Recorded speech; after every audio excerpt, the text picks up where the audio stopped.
প্রথা মাফিক ঘণ্টা বাজিয়ে শেষ হলো ৪৮তম কলকাতার বই পার্বণ। প্রকাশক, লেখক, গিল্ড, সর্বোপরি পাঠকদের উৎসাহ, সেই সবকিছুই এক বছরের জন্য স্তব্ধ হয়ে গেল। ভারক্রান্ত মনে ফের একবার পরের বছরের জন্য অপেক্ষা।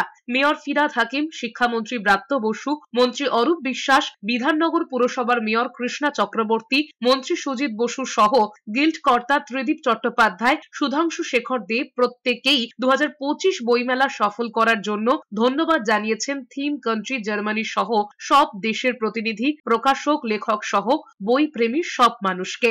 গত বছরের তুলনায় এবছর মেলায় মানুষের সংখ্যা কম হলেও বিক্রি হয়েছে ভালোই। উদ্যোক্তাদের দাবি এবছর ছুটির দিন কম ছিল, তাই ভিড় কিছুটা কম হলেও ডিজিটাল যুগেও মানুষের বইয়ের প্রতি আকর্ষণ যে এতটুকুও কমেনি তা প্রত্যেক দিনই স্পষ্ট হয়েছে। শেষের দুদিন প্রচুর মানুষ ভিড় জমিয়েছিলেন মেলা প্রাঙ্গণে। সাহিত্যিক, কবি, বুদ্ধিজীবীদের আলাপচারিতা থেকে সঙ্গীতানুষ্ঠান বাদ ছিল না কিছুই। নতুন প্রজন্মের কাছে বইকে কিভাবে আরো আকর্ষণীয় করে তোলা যায় তা নিয়ে বিস্তর আলোচনা হয়েছে। বইমেলার সামগ্রিক সাফল্যের সঙ্গে যারা জড়িয়ে রয়েছে সেই সব দপ্তরের হাতে স্মারকও তুলে দেওয়া হয়েছে। বই স্টলগুলোর মধ্যে পুরস্কার তুলে দেওয়া হয়েছে আজকালকে। বিশেষ স্টলের পুরস্কার পেয়েছে জাগো বাংলা, স্মল স্টল রিজিওনাল মাতৃশক্তি, ছোট স্টলের মধ্যে সেরা বই প্রকাশন স্মারক সম্মান তুলে দেওয়া হয়েছে। পৃথিবীর শ্রেষ্ঠ বইমেলাগুলোর মধ্যে যদি কোনো বইমেলা থাকে তা হচ্ছে কলকাতা বইমেলা।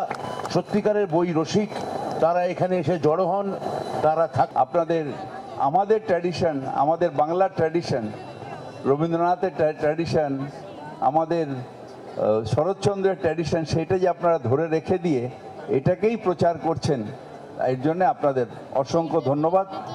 বইমেলা আরেক সপ্তাহ বাড়ালে আমার মনে হয় ভালো হতো।